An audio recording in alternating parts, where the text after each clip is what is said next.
Նախքան կանխատեսումներին անցնելը ես կուզենայի մի փոքր ամփոփել 2015 թվականը օդերևութաբանական առումով, որովհետև 2015 թվականին մի քանի ռեկորդներ գրանցվեցին, որոնք աննախադեպ էին մեր ամբողջ օդերևութաբանական պատմության մեջ, իսկ մեր օդերևութաբանական դիտարկումների շարքը հասնում է մոտ 170 տարիների։ Առաջինը, որ կուզենայի շեշտել, դա 2015 թվականի, հատկապես հունվար-փետրվար ամիսների արտառոց ձմեռներ, երբ հունվարին Արարատյան դաշտում առանձին օրերին օդի ջերմաստիճանը բարձրացավ մինչև +15-+16 աստիճան։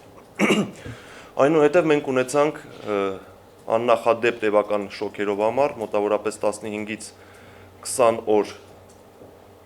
շարունակությամբ, ուրեմն օդի ջերմաստիճանը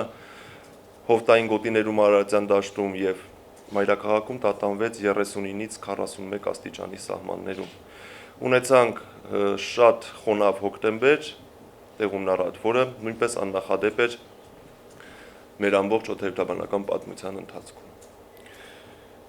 Իսկ ինչ վերաբերվում է առաջիկա օրերի կանխատեսումներին, մենք այս դեկտեմբերին կարծես թե ունեցանք բավականին երկար ժամանակահատված, այսպես չոր պերիոդ, որը պայմանավորված էր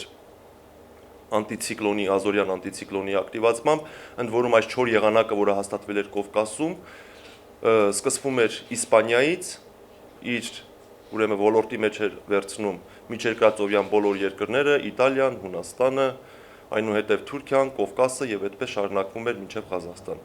Դա պայմանավորված էր այդ հզոր անտիցիկլոնի ազդեցությամբ։ Բայց արդեն վաղվանից Կովկասի տարածքում եւ ոչ միայն Կովկասի տարածքում եղանակային պայմանների լուրջ փոփոխություններ են կանխատեսվում։ Միջերկրական ծովի շրջաններում ներկապահին ձևավորվում է բավականին հզոր ցիկլոն, որի առաջացման պատճառը միջերկրական ծով ներթափանցող արկտիկական ցուրտ օդային հոսանքներն են, որոնք այս պահին գտնվում են արդեն Ռուսաստանի եվրոպական հատվածում եւ այստեղ նկատվում է օդի ջերմաստիճանի ինտենսիվ անկում։ Այդ ցիկլոնը մեր տարածք Կովկաս կտեղաշարժվի վաղը օրվա երկրորդ կեսից, վաղը ցերեկը արդեն երկրի ողջ տարածքը կգտնվի նրա անպամացության գոտում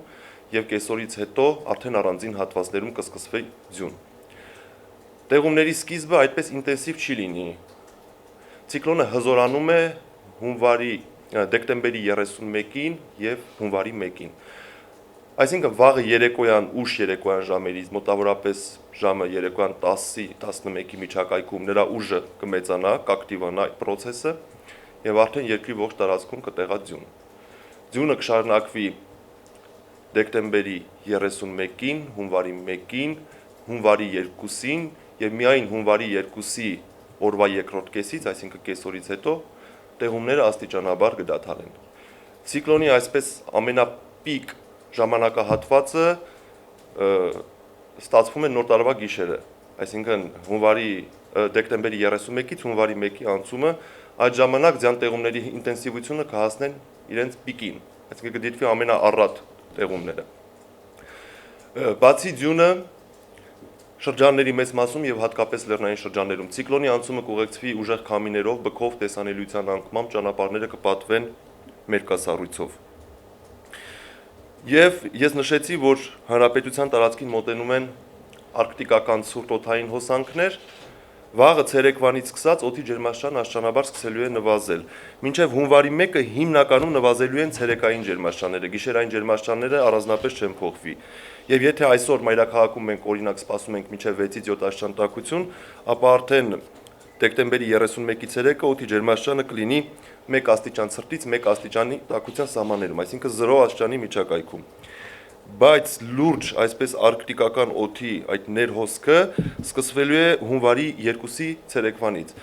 Եվ հունվարի 2-ից 3 ընկած ժամանակահատվածում օդի ջերմաստիճանը հանրապետության տարածքում մոտավորապես 16-ից 18 աստիճանով նվազելու է։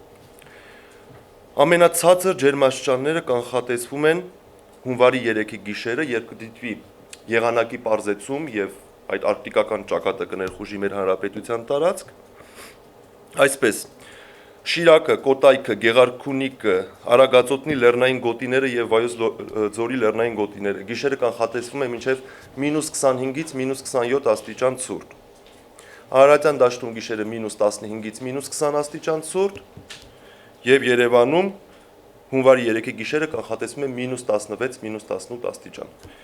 Բավականին ցուրտ կլինեն նաև ցերեկները, օրինակ հունվարի 3-ի